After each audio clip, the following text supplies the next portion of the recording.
নরম কাঁঠাল ফেলে না দিয়ে তৈরি করে নিন কাঁঠালের ফুলুরি। একবার খেলে বারবার খেতে মন চাইবে। এভাবে তৈরি করলে খুব সুন্দর হবে এবং খেতেও লাগবে দারুণ। নমস্কার বন্ধুরা, আশা করি সবাই খুব ভালো আছেন। টুম্পাস কিচেন অ্যান্ড মিনি ব্লগসে আপনাদের সকলকে জানাই স্বাগত। বন্ধুরা, আমি এখানে কিছু কাঁঠালের কোষ নিয়ে নিয়েছি, বিচি ছাড়িয়ে নিয়েছি। কাঁঠালটা বেশ নরম ছিল। এই নরম কাঁঠাল খেতে অনেকেই পছন্দ করেন না, অনেকেই কি করেন ফেলে দেন। বন্ধুরা, আপনারা নরম কাঁঠাল ফেলে দেবেন না। এই রেসিপিটা একবার দেখুন, তাহলে কখনোই নরম কাঁঠাল আপনারা ফেলতে চাইবেন না। বারবার এটাই তৈরি করে খাবেন, কারণ খেতে এতটা সুস্বাদু হয়। আমি এই নরম কাঁঠালটা ব্লেন্ডারের জারের ভিতর দিয়ে দিচ্ছি। বন্ধুরা, এটা আপনারা ছাঁকনি দিয়েও ছেঁকে নিতে পারেন, কিন্তু সময় লাগবে। কিন্তু ব্লেন্ডারে দিয়ে দিলে খুব তাড়াতাড়ি এটা ব্লেন্ড হয়ে যাবে। এখন এখানে দিয়ে দিচ্ছি 1 কাপ সুজি। বন্ধুরা, আমি 1 কাপ সুজি ব্যবহার করেছি, আপনারা চাইলে কমও ব্যবহার করতে পারেন। বন্ধুরা, কে কে আমার ভিডিওটা কোথা থেকে দেখছেন অবশ্যই কমেন্ট করে জানাবেন। আর রেসিপিটি কেমন লাগলো কমেন্ট করতে ভুলবেন না। রেসিপিটা সম্পূর্ণ দেখুন, তাহলে আপনারা কাঁঠাল আর কখনোই ফেলে দেবেন না। এভাবেই আপনারা তৈরি করে বাসার সবাইকে দিতে পারবেন এবং নিজেও খেতে পারবেন। বন্ধুরা দেখুন, কথা বলতে বলতে আমি এখানে অল্প পরিমাণ জল দিয়ে দিয়েছি এবং দিয়ে দিয়েছি কিছু বাতাসা। আপনারা চাইলে এখানে চিনিও ব্যবহার করতে পারেন, আমি বাতাসা দিয়েছি। এবং দিয়ে দিয়েছি কিছুটা পরিমাণ গুড়। আপনারা চাইলে এখানে সম্পূর্ণ চিনি দিয়েই করতে পারেন। এখন সব কিছু খুব ভালোভাবে ব্লেন্ড করে নেব। বন্ধুরা, একটু খুব ভালোভাবে ব্লেন্ড করে নিতে হবে, তাহলে এটা খুব ভালো হবে। সুজিটাও অনেকটা এর সাথে মিক্সড হয়ে যাবে এবং নরম হয়ে যাবে। দেখুন বন্ধুরা, আমি এখানে ব্লেন্ড করে নিয়েছি। এখন একটা পাত্রে ঢেলে নেব। বন্ধুরা, এই ভিডিওটা দেখার পরে আপনারা বাসায় একবার হলেও তৈরি করবেন, দেখবেন বাসার সবাই খেতে খুব পছন্দ করবে।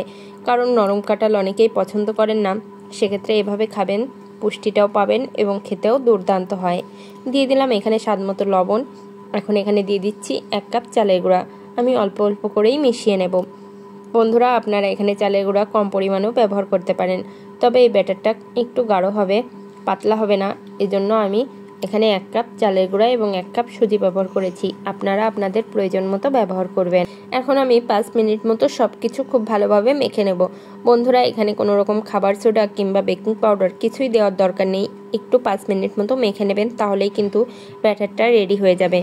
দেখুন বন্ধুরা, আমি কিভাবে মেখে নিচ্ছি এবং একবারেই বেশি চালের গুঁড়া অ্যাড করবেন না। আপনারা মাখতে মাখতে বুঝে নেবেন যে ঠিক কতটা চালের গুঁড়া লাগবে, কারণ এখানে খুব বেশি চালের গুঁড়া দিয়ে শক্ত করে ফেললে কিন্তু পিঠাটা ভালো হবে না।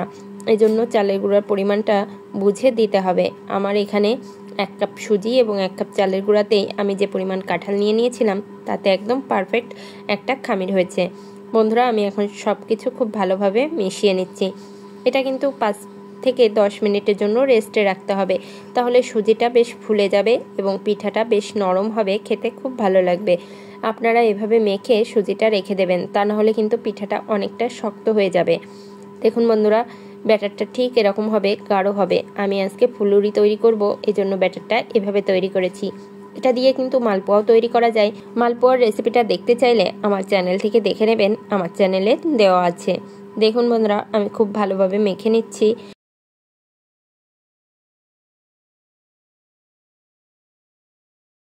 এখন মাখা হয়ে গিয়েছে। এখন আমি 10 মিনিটের জন্য রেস্টে রেখে দেব। বন্ধুরা, অবশ্যই 10 মিনিটের জন্য রেস্টে রাখতে হবে, কারণ সুজিটা আমি আগে ভিজিয়ে রাখিনি, এজন্য।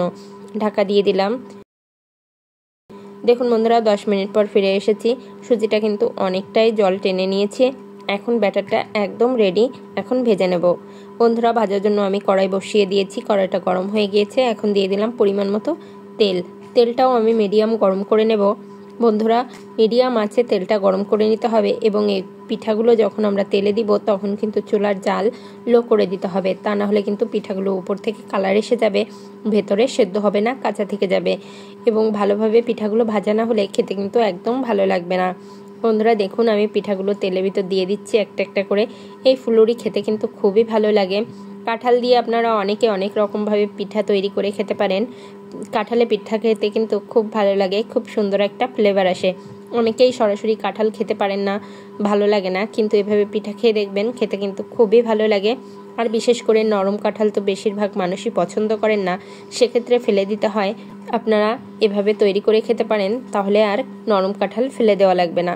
দেখুন বন্ধুরা, আমি একটু উল্টে দিচ্ছি। প্রথমে আমি একটা কাঁটা চামচের পিছন দিয়ে এভাবে একটু উল্টে দিচ্ছি, তাহলে খুব ভালো হবে। প্রথমেই যদি আমি ঝাঁঝরি হাতা কিংবা কোনো কিছু ব্যবহার করি তাহলে একটু ভেঙে যাওয়ার সম্ভাবনা থাকে। এজন্য আমি এভাবে ছোট কিছু দিয়ে উল্টে পাল্টে দিচ্ছি, তাহলে একটা পিঠাও ভাঙবে না, খুব সুন্দর হবে। দেখুন বন্ধুরা, আমি এখানে কোনো রকম খাবার সোডা কিংবা বেকিং পাউডার ব্যবহার করিনি, কিন্তু পিঠাগুলো কত সুন্দর ফুলকো ফুলকো হচ্ছে। এই পিঠাগুলো খেতে কিন্তু খুবই ভালো লাগে। দেখুন, আমি এখন খুব সুন্দর করে কালার করে ভেজে নেব। বন্ধুরা, এইগুলো খুব বেশি কালার করবেন না, তাহলে কিন্তু পুড়ে যেতে পারে। চুলার আঁচ লোতে রেখে এই পিঠাগুলো ভেজে নেবেন, তাহলে পিঠাগুলো খুব সুন্দর হবে খেতে। দেখুন কত সুন্দর ফুলকো ফুলকো হয়েছে। এখন আমি একটু উল্টে পাল্টে দিচ্ছি যেন খুব ভালোভাবে ভাজা হয়। বন্ধুরা, আমার এই ভিডিওটি আপনাদের কাছে কেমন লেগেছে অবশ্যই কমেন্ট করে জানাবেন, এবং আমার চ্যানেলে নতুন বন্ধুদের জানাই অনেক অনেক ধন্যবাদ। আপনারা আমার ভিডিওটা দেখছেন, প্লিজ আমার চ্যানেলটি সাবস্ক্রাইব করে আমার পাশে থাকবেন এবং পাশে থাকা বেল আইকনটি প্রেস করে দেবেন যেন সবার আগে আমার ভিডিওর নোটিফিকেশন আপনার কাছে চলে যায়।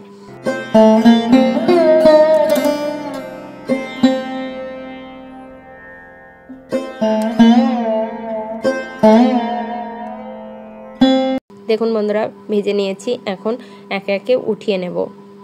আমার পুরাতন বন্ধুদের জানাই অনেক অনেক ধন্যবাদ, আপনারা পাশে আছেন, এজন্যই আমি সামনে এগিয়ে যেতে পারছি। আশা করি আপনারা সবাই আমার পাশে থাকবেন, আমিও আপনাদের পাশে থাকব। দেখুন বন্ধুরা, আমি উঠিয়ে নিচ্ছি, কত সুন্দর হয়েছে। এভাবেই কালার করে আমি পিঠাগুলো ভেজে নেব। আমি এক ব্যাচ ভেজে নিয়েছি, আরও এক ব্যাচ ভেজে দেখাচ্ছি আপনাদের যে ঠিক কেমন করে আমি পিঠাগুলো ভেজেছি। এই পিঠা ভাজার সময় কিন্তু খুবই ভালো লাগে, কারণ এই পিঠাগুলো ভাজতে খুব ভালো লাগে। দেখুন বন্ধুরা, এবারও আমি আর এক ব্যাচ ভেজে নেব।